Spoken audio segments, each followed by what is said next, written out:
All right. So first, we have a test on Tuesday. I think the syllabus also says we have a quiz on Tuesday, but that's not the case. So exam 4 is Tuesday, 11. I think that's 22.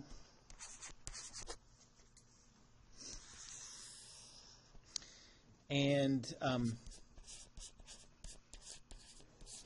the topics, this seems a little funny, but let's just make the soft call, no internal loads. So it's all the same materials as the last exam, but it's cumulative, so you need to be ready for anything. So it's just a chance to go back and solidify the things that you've been working on.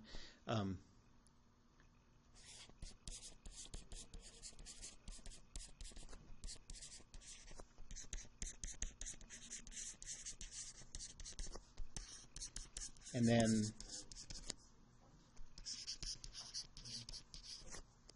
yeah, well, it's really just 5 exams. The final is the same as the other exams, but in the 5th one that we take during the finals period, we're going to have 2 more topics on it. Those are going to be internal loads and friction. And friction is a pretty, I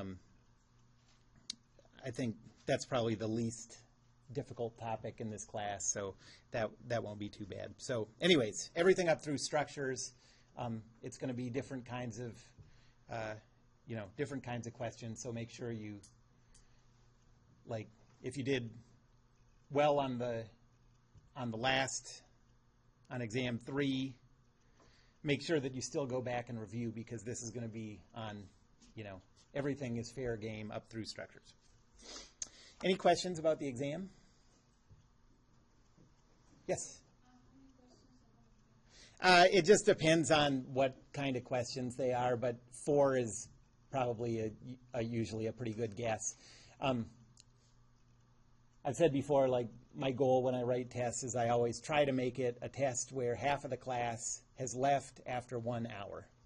So half of the class takes less than an hour, half of the class takes more than an hour. You have 80 minutes to work on it. That's what I try to think of when I write the test. Any other questions? Yep. So this is our last exam before the final? Yeah, right.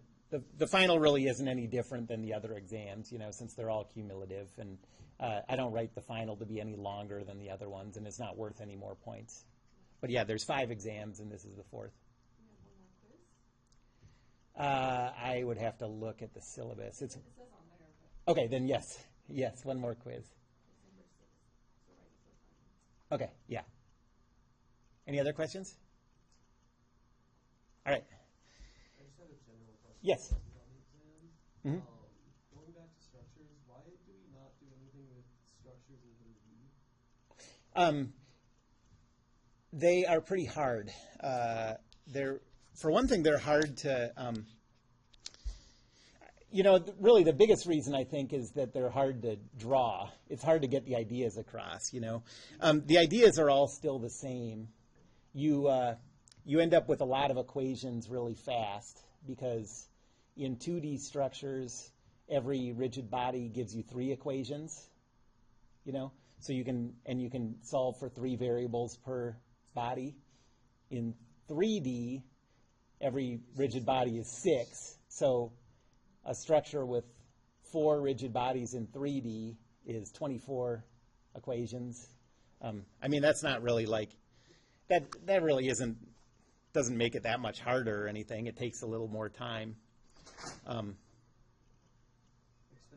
increases the amount of places you can make an error. I think linearly, but yes, tremendously. Yes? Exponential relationship between the number of equations between 2D and 3D? Like a flat-out relationship, you know what I mean? Well, it's just, it just has to do with Newton's second law. In 2D, you only have 2 useful dimensions. Right. So there's 2 from Newton's second law. And then rotations in a plane can only be about a single axis.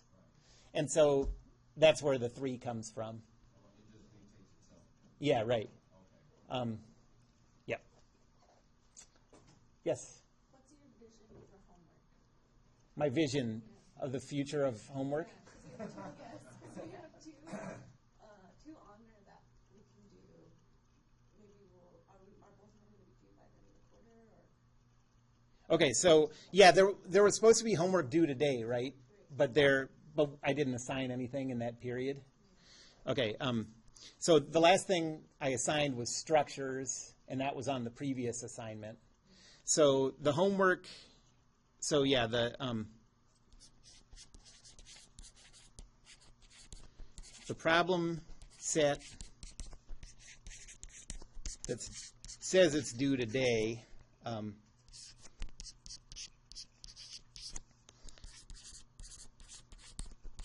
is canceled because no problems were assigned. The next one will be like normal, you know. After we finish rigid bodies, I can assign more problems, and then we'll finish, not rigid bodies, once we finish internal loads, I can assign those problems, and then that'll be due on the next assignment date. And then the last one, I can't remember what, I think it's called friction. There's one more. Oh, yeah, right. So when we finish with internal loads, then we go into friction. Those are the last 2 sets. I assume all those problems will be, you know, it depends how far we get, but I think we'll be able to get to all those topics before the next problem set's due. Okay, so this one's canceled, but now proceed as normal from here. Any other questions about the end of the class or anything like that? Any questions about problems that are relevant for the test? Anything structures or before?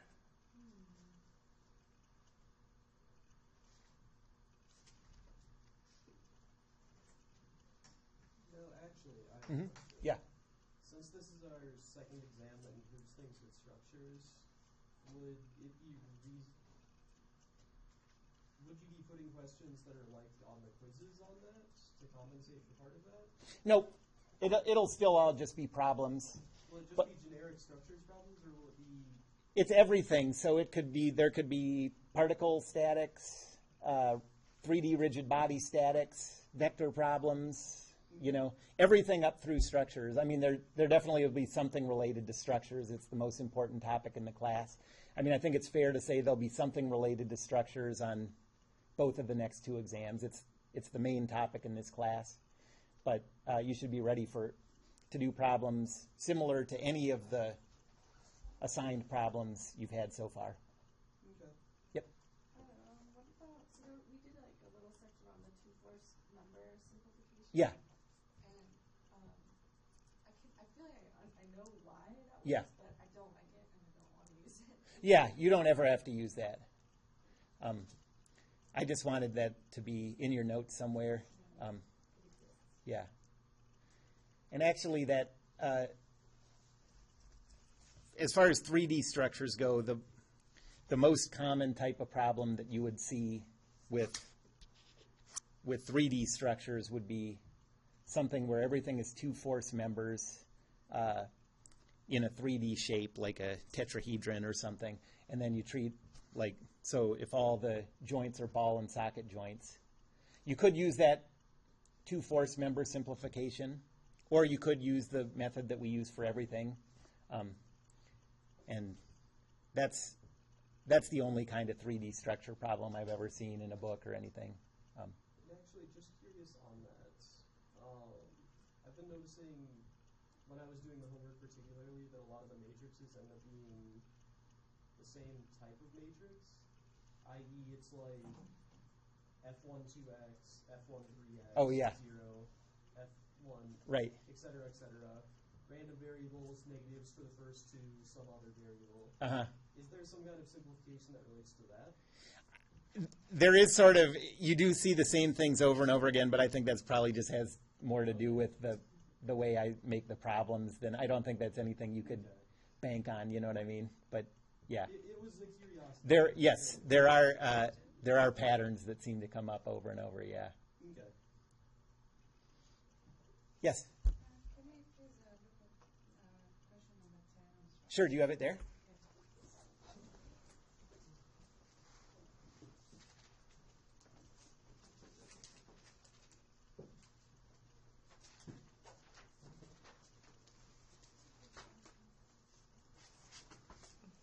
Oh, didn't we already do 10? Yeah, I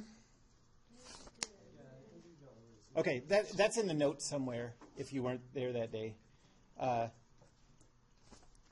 Any others you'd like to see? 8 and 9 are cool. Are those the ones with the weird shapes? One is like a A-frame thing with a pin and slot joint, and one is a T-shaped thing with a double pulley system at one end.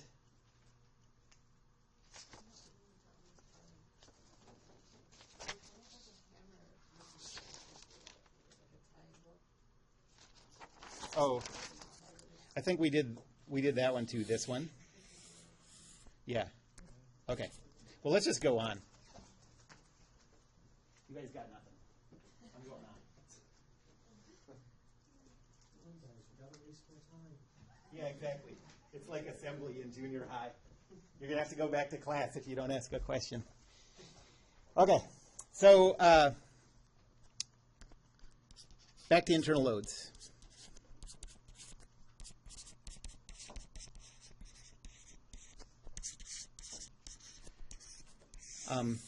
So last time I talked about internal loads, I was starting to talk about internal loads in the presence of distributed loads.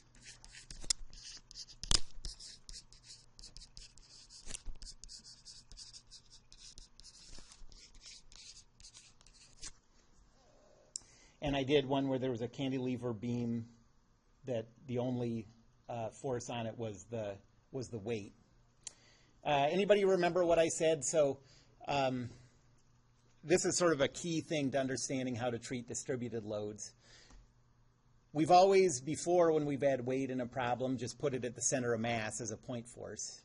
Now all of a sudden we have to treat it as a distributed load.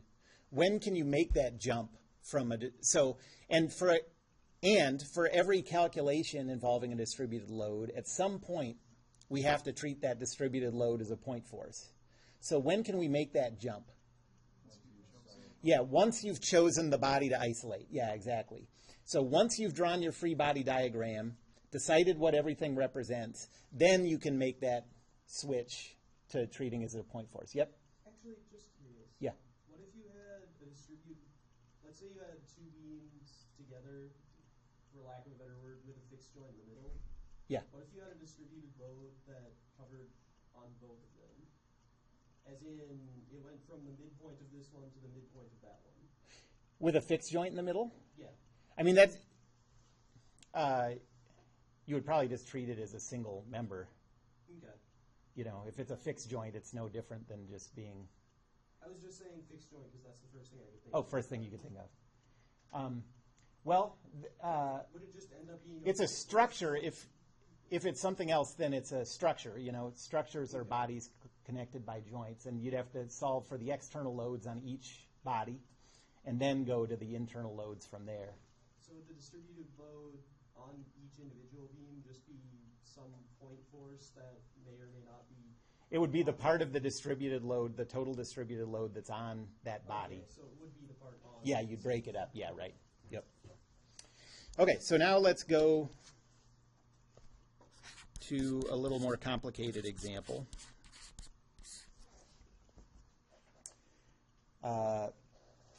So let's say that we have a beam connected to a pin joint at the right end and a roller at the midpoint. And the distributed load on it has a triangular shape.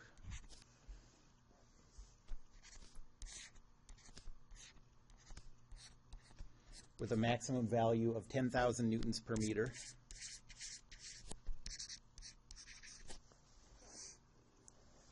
And this distance is 1 meter. And this distance is 1 meter. And we want to calculate the internal loads.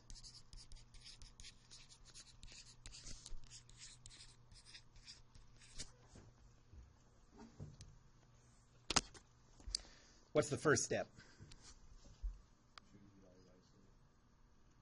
Yep, so, well, right, the first thing we need to do is calculate the external loads. And so yeah, we'll isolate the whole beam first, calculate the reaction at that roller and the reaction at the pin. Okay, so free body diagram of the whole thing.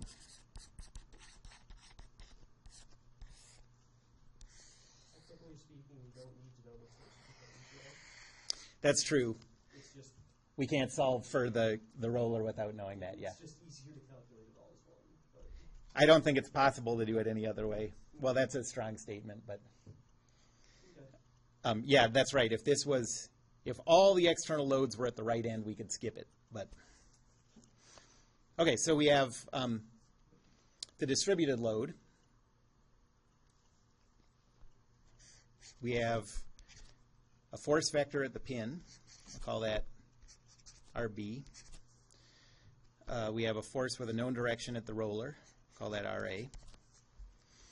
And now that we've committed ourselves to the body that we're isolating this whole beam, we can treat this distributed load as a point force.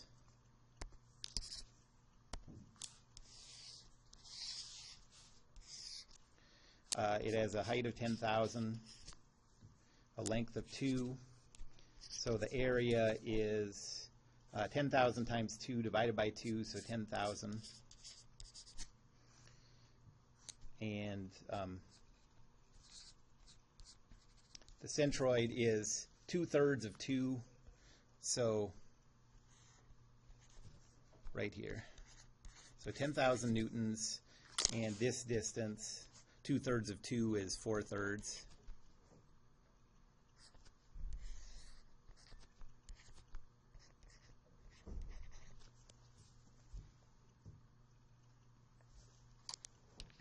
So the reason why you're going from the left is because you're going to do the cuts for the internal loads? The reason I'm going from the left, I guess, is because I'm going to put my about point at the left, because that's what I usually do in. But all we're doing is a rigid body problem, so we could put our about point at the right. You could put it in, you can put it anywhere you want. I'm just going to put it over here.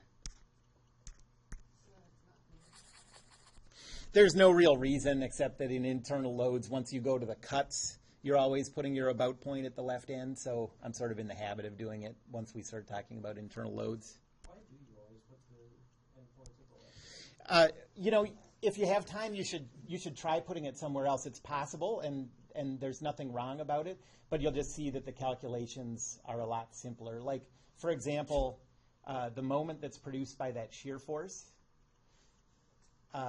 is always just minus Vx if your about point is at the left end. It comes up it'll all work out the same, but it'll come up in a much more complicated way if you choose a different about point. Okay. So,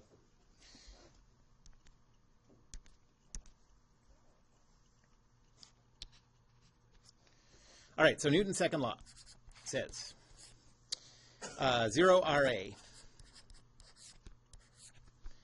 plus 0 negative 10,000 plus RBX RBY is equal to zeros.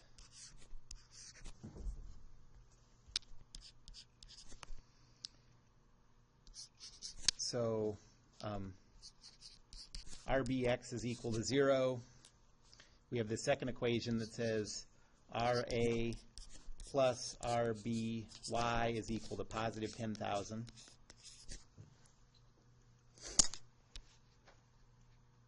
And now the moment equation. The moment produced by RA, what's its moment arm? 1 meter. And would that produce a clockwise or counterclockwise rotation? Counterclockwise, so that's positive 1 RA. The moment arm for the 10,000 is 4/3. would that produce a clockwise or counterclockwise rotation? Clockwise, so that's minus 4/3 times 10,000. 40,000 divided by 3 is 13,333.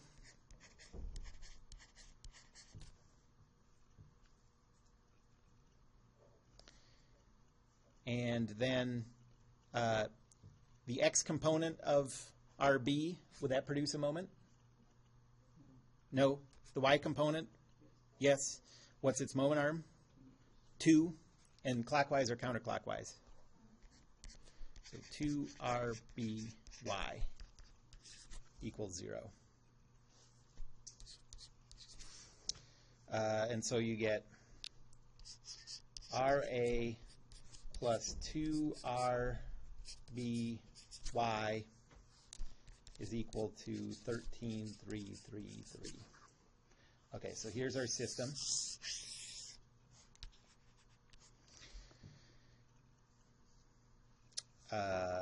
I guess I'll subtract the first one. You get that RB is equal to 3,333.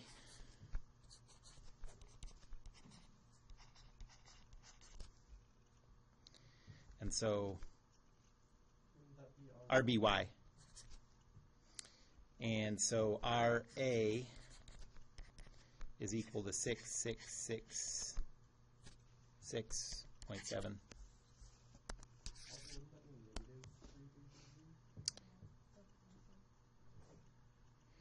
I think it's positive. Do I have it here? It's positive. Okay, so RA is 6s. RB is 0 for the x component and 3s for the y component.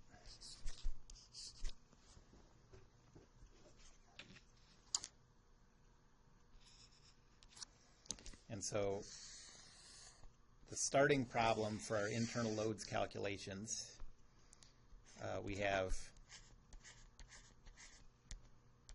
6s acting up at the roller. We have 3s acting up at the pin joint. And then we have a distributed load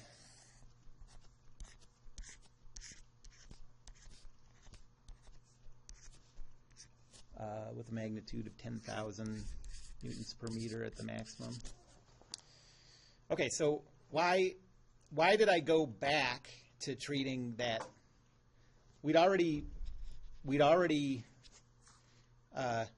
taken the step of expressing the distributed load as a point force.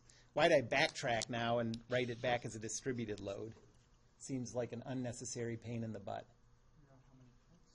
Yeah, well, yeah, so each cut that we do is going to be a new choice of free body. You know, it's going to be a new chosen body. And we can't treat a distributed load as a point force until we choose our body. And so before you go back to the cuts, you have to go all the way, like every cut is a new chosen body. You have to do a new analysis of how to treat that distributed load as a point force. Any questions about that? That can be sort of a tricky thing. But intuitively, here's why it works that way. Say that we cut, okay, so when we treated this as a point force, because we isolated the whole thing, it acted here, right? So now say that we isolate a piece like this, okay? That piece, if we still kept treating the distributed load as a point force, wouldn't have any of the distributed load acting on it. You see that? The distributed load we'd be treating like it acted here. We're isolating a piece like this. So it wouldn't have any of the distributed load. And you can look at this and see, well, that's not right. You know, this piece here has this much distributed load acting on it. And so for every body we isolate, we have to make a new analysis of that distributed load. All right. how many cuts do we have to make? Well, so let's think of that number n. So we have the endpoints. We have a point force. Are there any places where the distributed load function changes? Where that Q function changes? No, that triangular distributed load is represented by the same Q function the whole time. It's the same line. And so this is it. Okay, so n is equal to 3, so we're going to do 2 cuts.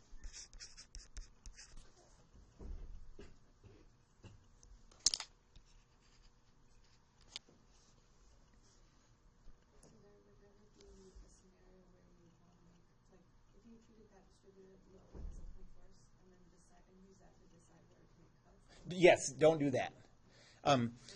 Think of when we, so where you make your cuts is based on where real actual things happen. When you treat the distributed load as a point force, that's not a real actual thing. That's a mathematical convenience that lets us solve the problem. Okay. Okay, so cut 1 is for x values between 0 and 1.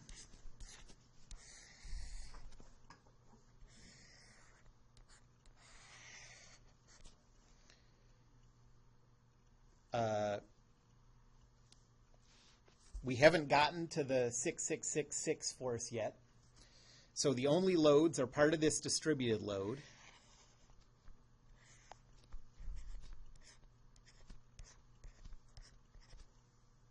And then the internal loads.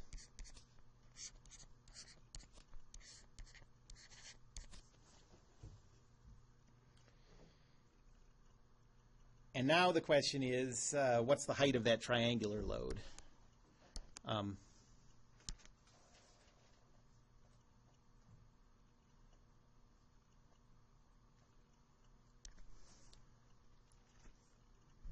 So remember, there's all this that we're not considering. And so there's also all this distributed load that we're not considering. Up here, the height of this distributed load is 10,000. Here, we don't know what that height is. It depends on what this x is, and we don't know what that x is. You know what I mean? So the way we're going to do that is with that Q function.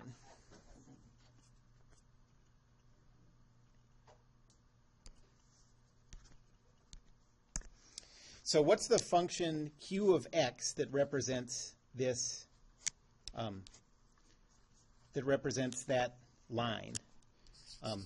So Q of x is equal to mx plus b. The slope is 10,000 divided by 2, so 5,000x. There's no y-intercept.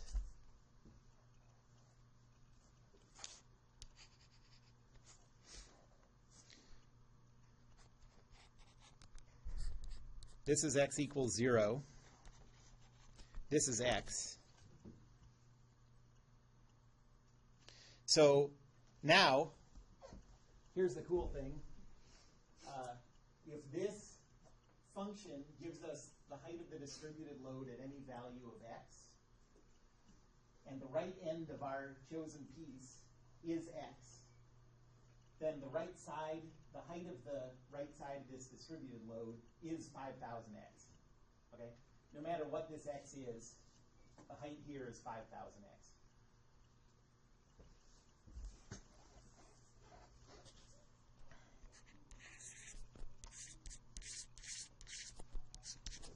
Okay, so now we have a completely defined problem, and we're just doing a rigid body problem. So let's think about, well, now we've chosen the piece to isolate, so we can treat this distributed load as a point force. It has a height of 5,000x. It has a width of x. So the area is 5,000x times x over 2. 2500x squared.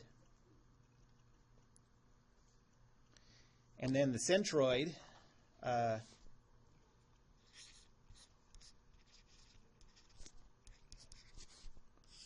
what's this distance? Yep, exactly. Yep. No! It's back. 2x over 3.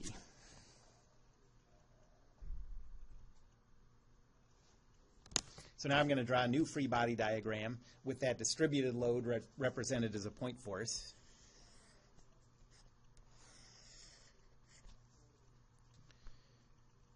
So we have a downward force of 2500 x squared, and then the internal loads.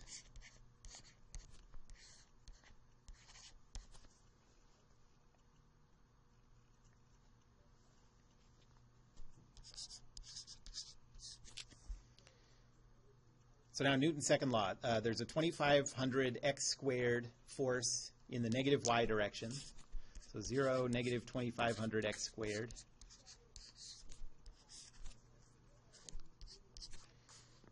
There's a force in the positive x direction of t, negative y direction of v. I'm going to lump those into a single vector. Save pixels. They don't have to chop down as many pixel trees.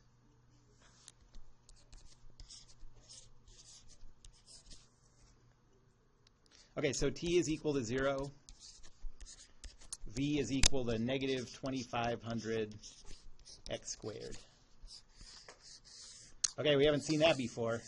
So now the shear force is a function of x. And the bending moment now is going to get even messier. But conceptually, it's not that complicated. We just have variable expressions instead of numbers for calculating these things.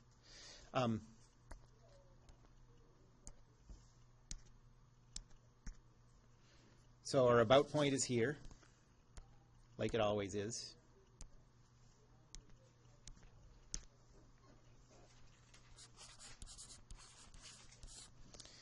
What's the moment arm for the 2500 x squared force? Yeah, that's 2x over 3. And is that going to make it rotate clockwise or counterclockwise? Clockwise, so that's minus 2x over 3 times 2500 x squared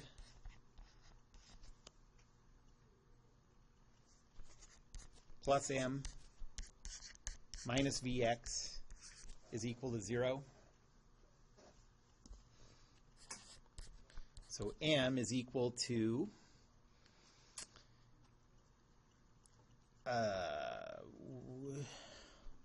1666.6 repeating x to the third plus vx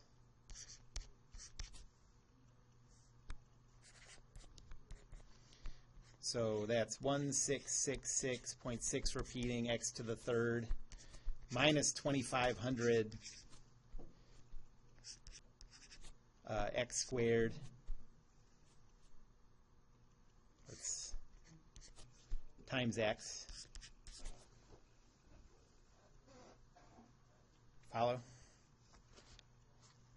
And so m is equal to, these are both x cubed, so we end up with, I think that's minus 833.3 repeating x to the third.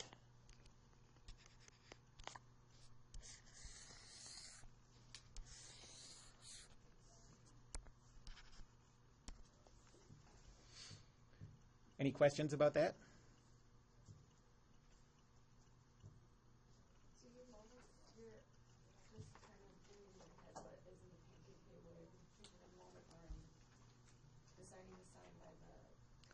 Yeah, by the rotation direction, multiplying it by any vertical forces, yeah. Yep. All right, well, might as well do the derivative checks while we're here. So dm dx has to be equal to v. So does that one hold? Yes. dv dx has to be equal to negative q. So dv dx is negative 5,000x. Negative dv dx is positive 5,000x. And q is 5,000x. So that holds. So that's good news. And when these get complicated like this, those derivative checks are really useful. A lot of times they help you find mistakes. All right, so what we have here is functions for tension, shear force, and bending moment that are valid on the interval x between 0 and 1.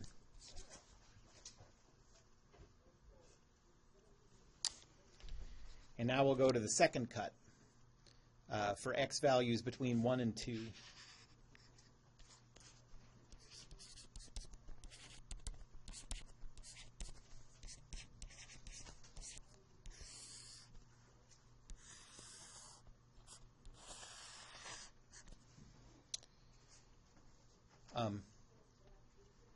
We're still going to go all the way from the left. We always do. But now the right end is somewhere past the roller. And that roller, that has a force of 6,666.6 repeating. We still have the distributed load covering the whole thing.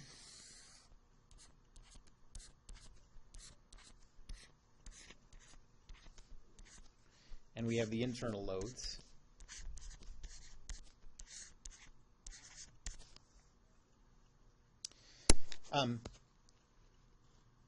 This distributed load between 1 and 2 is still represented by the same function q.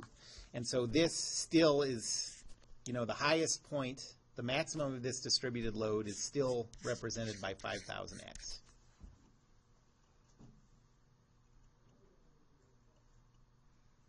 Any questions about that setup?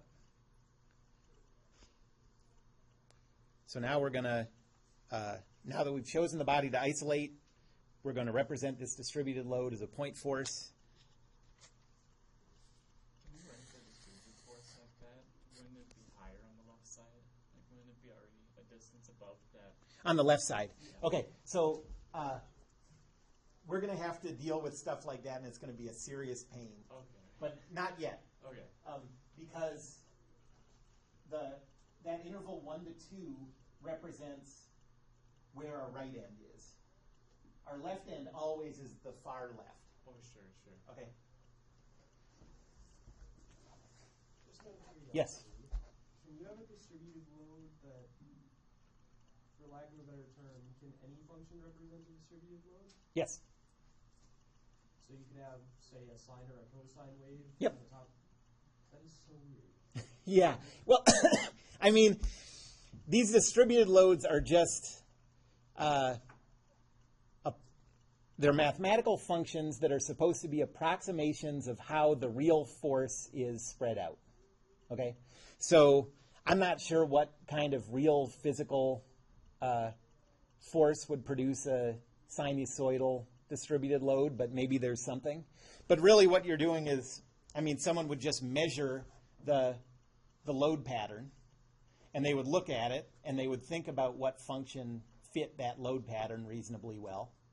And then based on that, you would mathematically use that function to represent it. How would you measure a load pattern like that? Would you just have like a special kind of scale? Yeah, you could just have little load cells everywhere. Okay. Yeah. As I said, just curious. Yeah, right. It's an interesting thing. There's no such thing as a triangular distributed load. There's no such thing as in mathematical world there is. In the real world there isn't. There are only things that you look at and you say, that looks kind of like a triangle, I'm going to approximate it that way.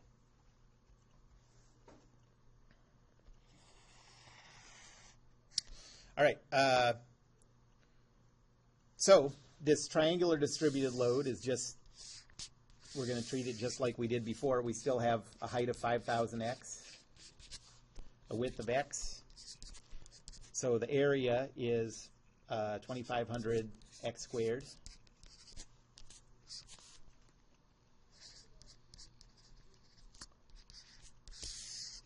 And the horizontal distance from the left end to the centroid is still 2x over 3.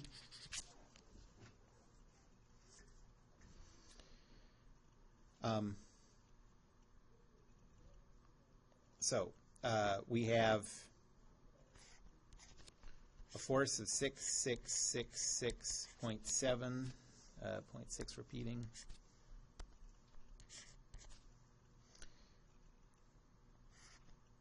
In a different spot, we have a force downward of 2,500 x squared.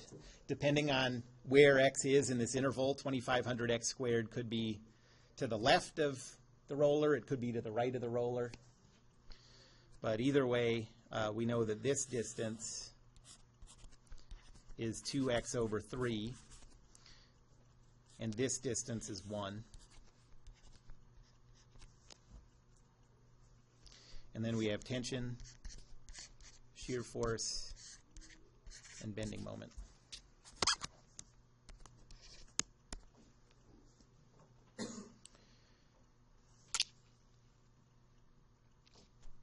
So Newton's second law says 0, positive 6666.6 repeating,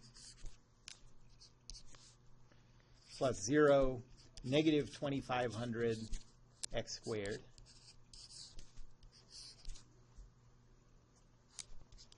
plus t negative v is equal to zeros.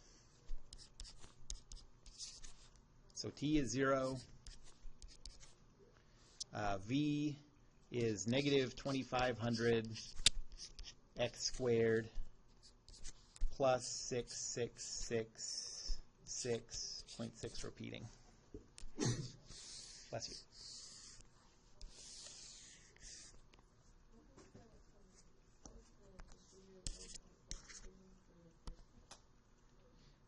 Everything was exactly the same because all that distributed load, the whole way is represented by the same function q, and it's all based on that function q.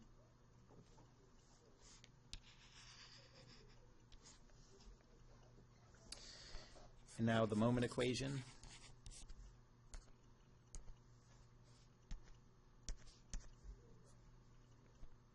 So there's our about point.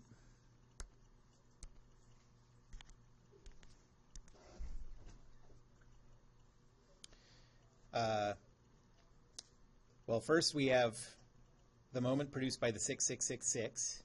The moment arm is 1. That would be a counterclockwise rotation, so that's plus 6666.6 repeating. Then we have the moment produced by the 2,500 x squared. That is a clockwise rotation of 2x over 3 times 2,500 x squared. That term's going to be just like it was in the last body in cut 1. And then we have plus m minus vx is equal to 0. Wouldn't that be a negative 2,500 x squared? Just the we don't care about the direction of that force. We only care about the direction of the rotation it would cause when we're thinking about moments. So I'm just thinking of a positive 2,500 x squared force going this direction would cause a clockwise rotation around this point.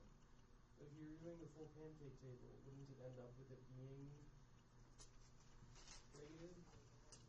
Well, if it's sort of a different way to think about it, it'll give you the same answers.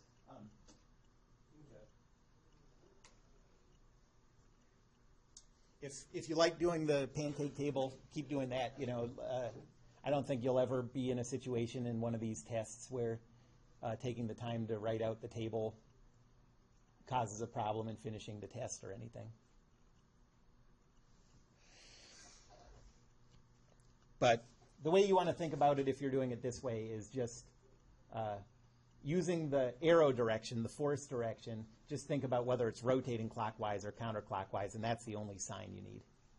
But I guess the reason I'm confused is because if you were doing it, I just did a little thing in my head. If you were doing it the way of the pancake table, it would end up with a positive value for that term because you have. Oh, never mind. Yeah, okay. It would be negative. I'm not thinking right. Yeah, they would work out the same. Go on. Okay. So m is equal to, what was this before? Positive 1666.6 repeating x cubed.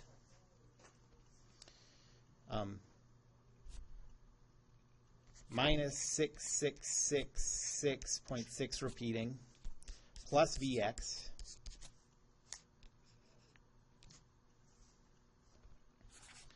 And so m is equal to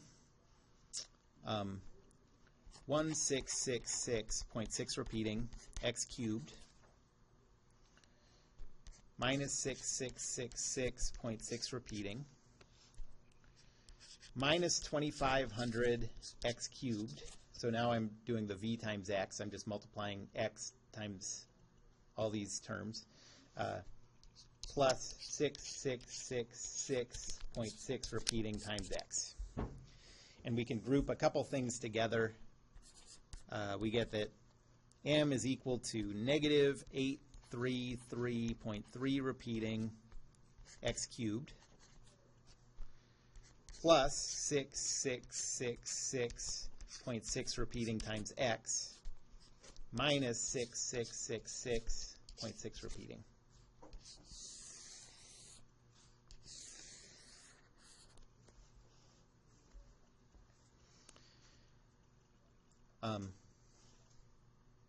Do the derivative checks. Dm dx. This term gives you negative 2500x squared. This term gives you 6666.6 repeating. This term goes away. So dm dx is equal to v. And dv dx is negative 5000x. That's equal to negative q. So those two derivative requirements check out. And so this is valid on x between 1 and 2.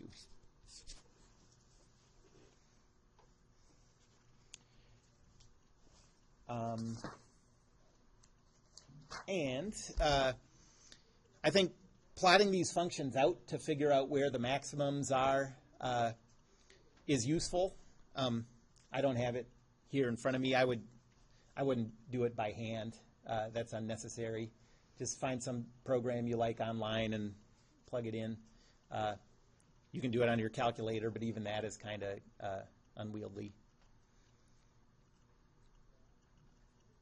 And so based on that, you could find out the nice thing is, so say we find that there's a place where the absolute value of the shear force is greatest at the same point that the absolute value of the bending moment is greatest. If you're using this in an engineering design, that's the point you're concerned about. You might want to use you might want to bulk up the material at that point, or at least, check to see that the material you're planning to use can handle that load at that point, And you would do that with stress analysis, which is the kind of stuff we'll go into in deform the next class you take. So you said where the bending moment and Well, yeah, I mean, really, you just have to look at all three of them. Sometimes what you see is like, okay, the tension is biggest over here, the shear force is biggest here, the bending moment is biggest here, and that doesn't tell you much. Then you just have to use these values in a stress analysis kind of everywhere. But sometimes, often actually, you'll see that the maximum absolute values kind of agree on a point that you want to look at, or one doesn't change and two of them agree on a point. And when that happens, you get to narrow down your analysis from looking over the whole thing to looking at that specific point that you're concerned about.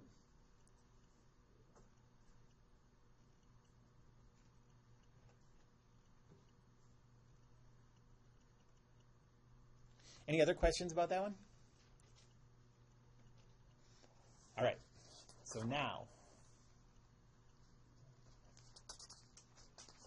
this is what you don't want to see.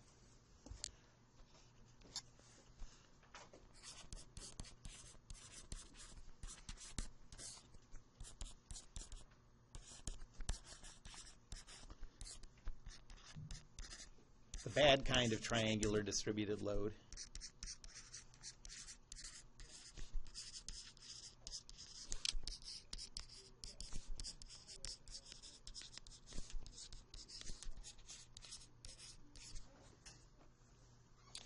So let's say now that we have a cantilever beam connected to the wall at the right. So far, so good, right? That's what you want to see, because then you don't have to calculate the external loads. And the triangular distributed load is like this. Let's say the maximum is 5,000 newtons per meter.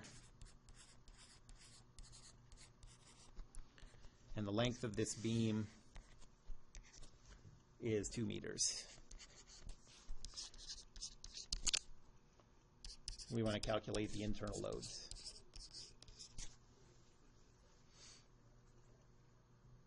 Okay, so we can do this problem, go right to the cuts without calculating the external loads. So let's figure out how many cuts we need. There are the two endpoints. In between the two endpoints, there are no point forces, no point loads of any kind. And there's no places where the distributed load function changes. So n is equal to 2, and we just have one cut.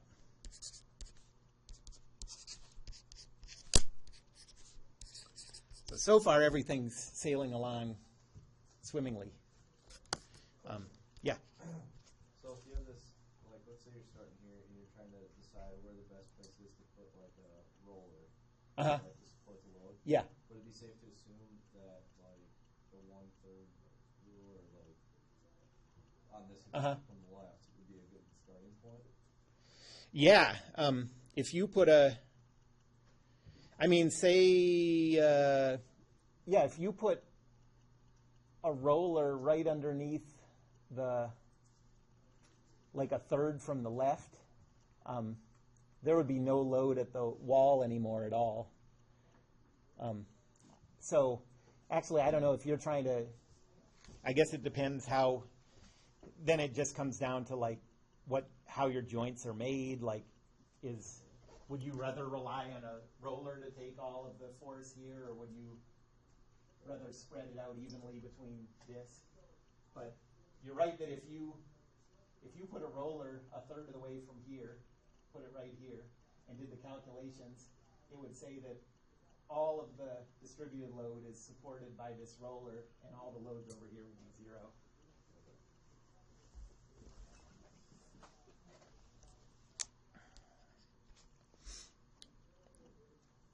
Okay, so cut 1.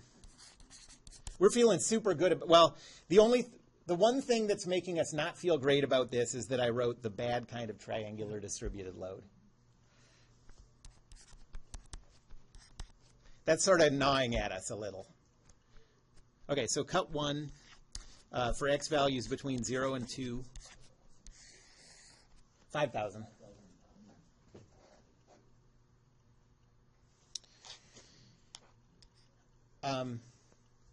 All right, so our cut looks like this. And I'm going to draw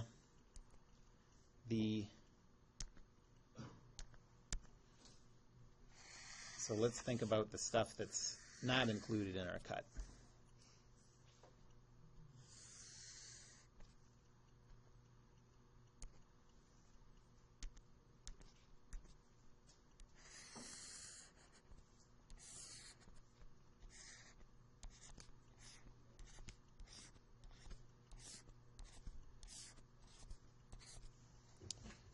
The height here is 5,000. And then we have the internal loads, tension, shear force, and bending moment. And now the problem is that when you make that cut, the distributed load isn't a triangle anymore. We've cut off the thing that contained its triangular identity. You know what I mean? So now we have to deal with this trapezoidal distributed load. And it's just really a pain. And there are a few ways you can do it, and they all just are sort of time consuming. I'm going to do it like this. So that's a trapezoid. I'm going to break it up into two different loads.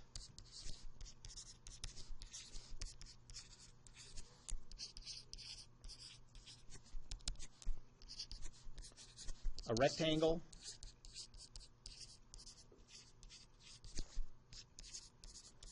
and a triangle.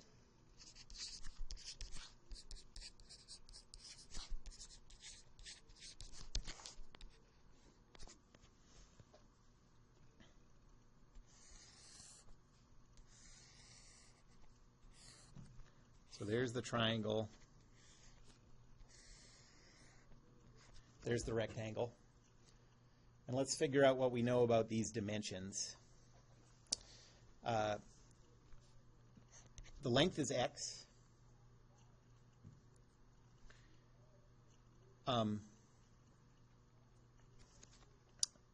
height. Okay, so how are we going to represent the height? Well, let's go back here and figure out what q is for this. Okay, so the function q is equal to mx plus b. The slope, it's a rise of negative 5,000 over a run of 2. So that's negative 2,500 x. And then the y-intercept is 5,000.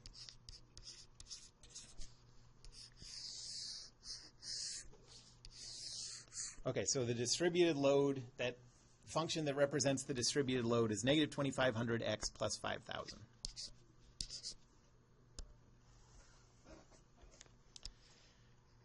And so if this location is x,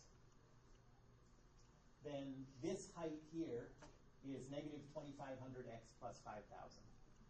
Okay. So this height, the height of the rectangle, is negative 2,500 x plus 5,000.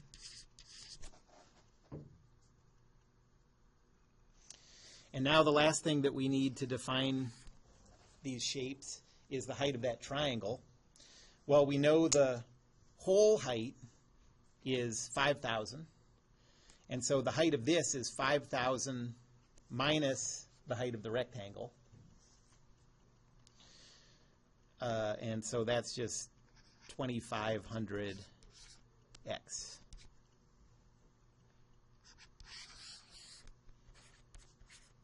That's 5,000 minus negative 2,500 x plus 5,000.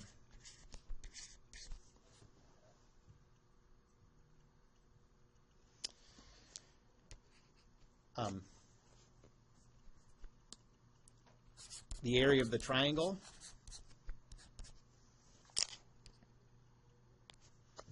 is 2,500 x times x over 2, so 1,250 x squared.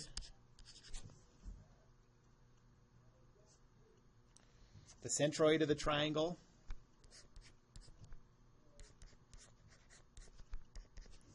if we're working from the left side, is x over 3.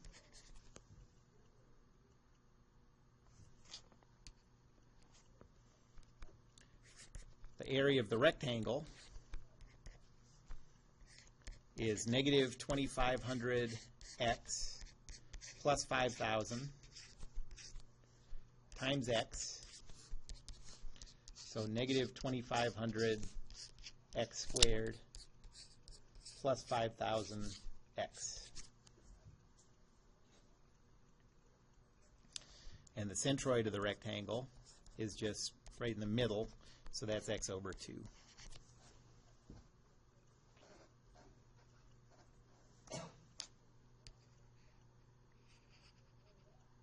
Any questions about those?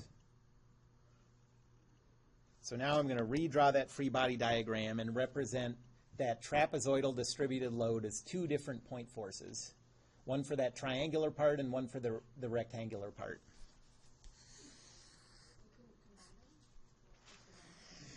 You could, but it doesn't, it just takes time and doesn't help. So we have a downward force of this. Okay, this thing, it's always going to have this negative slope. But if you plug in any values between 0 and 2, you'll see this is a positive number. And so we have a downward force here with this as its magnitude. You have to be a little careful with these signs. So this is negative 2,500 x squared plus 5,000.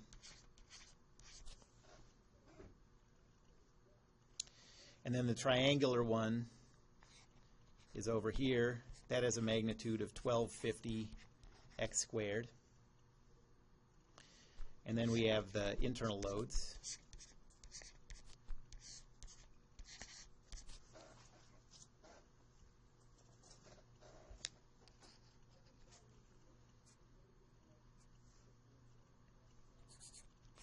So Newton's second law says we have 1,250 x squared in the negative y direction.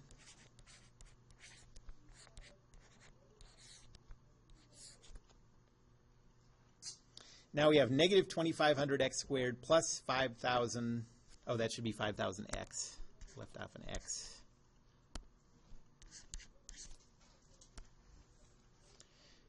But now we have negative 2,500 x squared plus 5,000 x acting in the negative y direction. So that's going to be 0 for x. Flip the signs of these for y.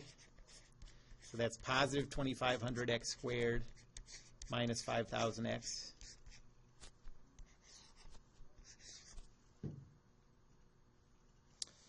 And then we have plus t minus v is equal to zeros.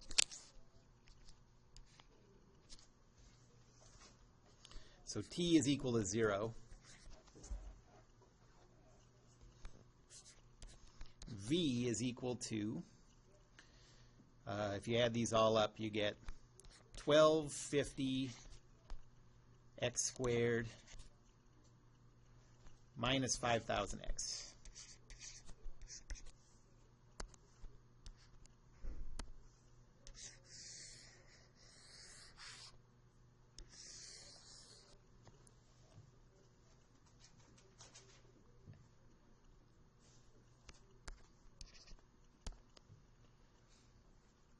We could do the derivative, the dv dx is equal to negative q check right now. Since each of these steps takes a lot of time, you might want to try to catch your mistakes as soon as you can. So dv dx is 2,500x minus 5,000. The negative of that is negative 2,500x plus 5,000, and that's equal to q. So that worked. And now the moment equation.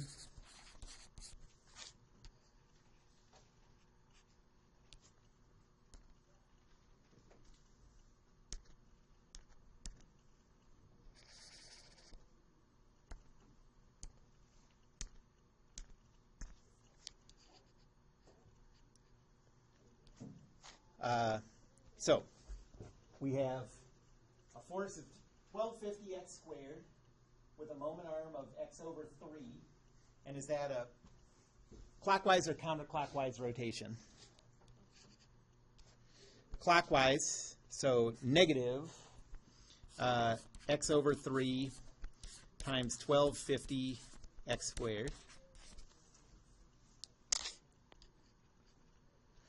And then we have this ugly force with a moment arm of x over 2.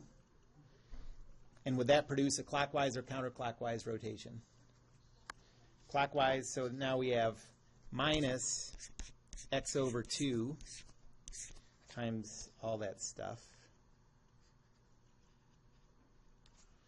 Negative 2,500 x squared plus 5,000x.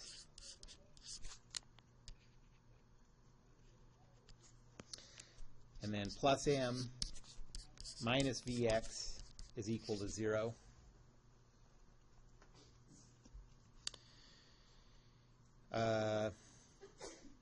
So I think this gives us negative 416.6 repeating.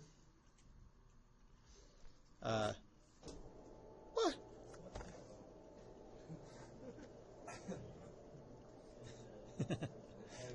It did, I know. That's crazy.